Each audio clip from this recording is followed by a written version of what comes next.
So ఈ రోజు మనతో పాటు క్వాంటమ్ యూనివర్సిటీలో చదువుతున్న చరణ్ ఉన్నాడండి, తెలుగు అబ్బాయి. సో మన చరణ్ అడిగి తెలుసుకుందాం ఇక్కడ ఫెసిలిటీస్ అండ్ అలాగే కంఫర్ట్స్ గురించి. హాయ్ చరణ్, ఏం చదువుతున్నావు? నేను ఇక్కడ బీటెక్ సిఎస్సి చేస్తున్నాను. సో ఫెసిలిటీస్ ఎలా ఉన్నాయి, స్టడీస్ ఎలా ఉన్నాయి? స్టడీస్ చాలా బాగుంటుంది ఇక్కడ క్యాంపస్ లో.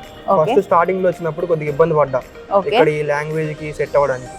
తర్వాత ఏంటంటే నాకు కమ్యూనికేషన్ స్కిల్స్ బాగా ఇంప్రూవ్ అయ్యాయి. ఇంగ్లీష్ లో కానీ హిందీలో కానీ వేరే వాళ్ళతో పోల్చుకుంటే వేరే వాళ్ళతో కమ్యూనికేట్ అవుతున్నప్పుడు కొద్దిగా ఇంప్రూవ్ అయ్యాయి స్కిల్స్. Very nice. ఇప్పుడు కొద్దిగా బెటర్. సో నువ్వు ఎందుకు ఈ క్వాంటమ్ యూనివర్సిటీని చూస్ చేసుకున్నావు? అండ్ నీతో పాటు చాలా మంది తెలుగు వాళ్ళు వచ్చి ఇక్కడ చదువుకోవాలి అని అంటే నువ్వు వాళ్ళకి ఏం హోప్ ఇస్తావు? ఫస్ట్ థింగ్ ఏంటంటే ఇక్కడ ఈ నార్త్ సైడ్కి వచ్చినప్పుడు నీ కమ్యూనికేషన్ స్కిల్ అనేది బెటర్ ఇంప్రూవ్ అవుతుంది. ఓకే. అండ్ నీకు ఇక్కడ ఉంటే బతకడం అనేది తెలుస్తుంది. నీ పేరు? లిఖిత. సో లిఖిత, నువ్వు ఎన్ని రోజులు అయింది ఇక్కడికి వచ్చి?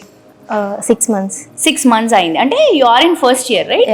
సో ఏ కోర్సులో జాయిన్ అయ్యావు? BTech CSC. ఓకే. ఎక్కడి నుంచి వస్తున్నావు నువ్వు?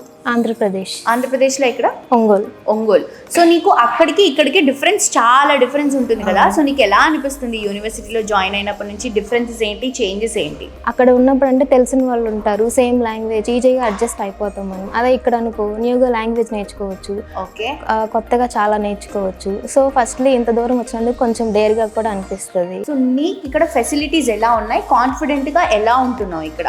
ఇక్కడికి వచ్చిన తర్వాతే నాకు తెలిసింది how can we adjust all of those. So అలాగా నాకు అలవాటు అయిపోయింది అనమాట. ఓకే. సో నువ్వు ఎందుకు క్వాంటమ్ యూనివర్సిటీని చూస్ చేసుకున్నావు? Firstly I have to travel. Okay. So that's why my father give some suggestions to me, so I change.